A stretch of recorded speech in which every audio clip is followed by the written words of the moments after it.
God, you look so China, China. Bangla চলচ্চিত্রের জনপ্রিয় অভিনেত্রী সুনেরা বিনতে কামাল, যিনি খুব অল্প সময়ে নিজের অভিনয় দক্ষতায় দর্শকের হৃদয়ে জায়গা করে নিয়েছেন, কিন্তু পর্দার হাসি মুখের আড়ালে লুকিয়েছিল এক গভীর গল্প।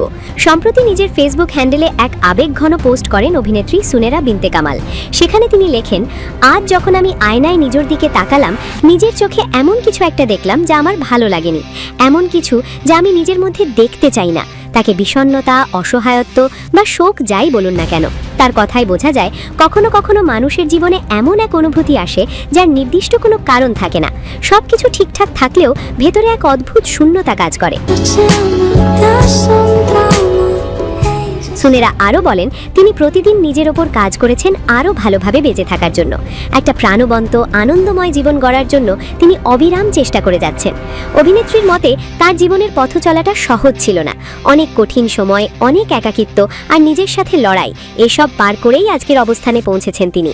তিনি স্পষ্ট করে বলেন, সেই পথটা ছিল একান্তই আমার, আমি একাই সব কিছু পেরেছি, আর আমি এই পরিশ্রম বৃথা যেতে দেব না।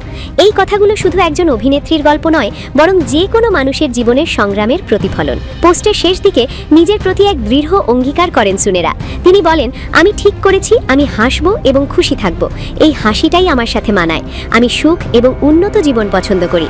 আমি কোনো কিছু বা অন্য কাউকে আমার থেকে এসব কেড়ে নিতে দেব না।